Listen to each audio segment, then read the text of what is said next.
और ये निर्णय में सरकार का कोई संबंध नहीं है। सर्व पत्रकार मित्रांचं स्वागत करतो। आपल्याला माहिती आहे की मधल्या काळामध्ये काही राजकीय घडामोडी आपल्या महाराष्ट्रामध्ये घडलेल्या होत्या।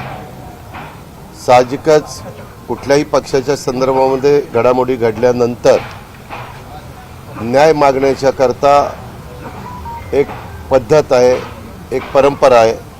त्या प्रकारे आम्ही निवडणूक आयोगाच्याकडे गेलेलो होतो आणि त्यामध्ये आम्ही पण आमचं म्हणणं मांडलं, इतरांनी पण त्यांचं म्हणणं मांडलं।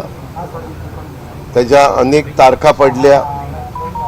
सगळ्यांचं म्हणणं, वकिलांचं म्हणणं जाणून घेतल्यानंतर साहजिकच लोकशाहीमध्ये बहुमताला प्राधान्य दिलं जातं आणि आज राष्ट्रवादी काँग्रेस पक्षाचं चिन्ह घड्याळ, राष्ट्रवादी काँग्रेस पक्षाचा झेंडा, या सगळ्या गोष्टी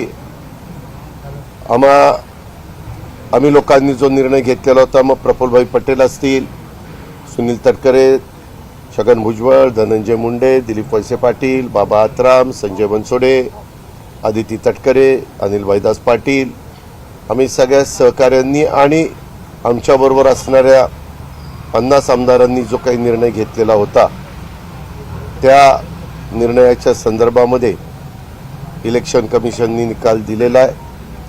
मी विनम्रपणे तो निकाल स्वीकारतो, मान्य करतो। त्यामध्ये आम्ही निवडणूक आयोगाचे देखील आभार मानतो, त्यांनाही धन्यवाद त्या ठिकाणी देतो। हेच मला या निमित्तानं आपल्याला सांगायचं है। में बता दीजिए, आप लोग के हक में फैसला आया है, उस बारे में बता दीजिए। बहुत दिन हुए बीच में अपने महाराष्ट्र में राजनीति के बारे में कुछ घटनाएं हुई, उसके बारे में आप सबको पता है और फिर ये सब मैटर इलेक्शन कमीशन के सामने गई।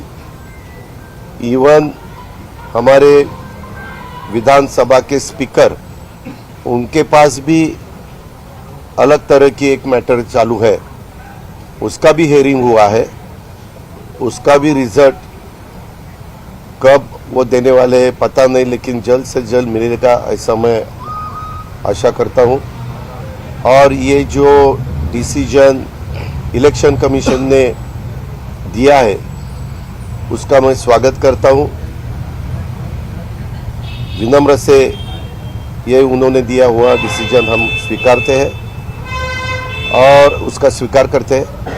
और हमारा जो पार्टी का नाम था, पार्टी का सिंबल था, पार्टी का फ्लैग था, वो सभी हमारे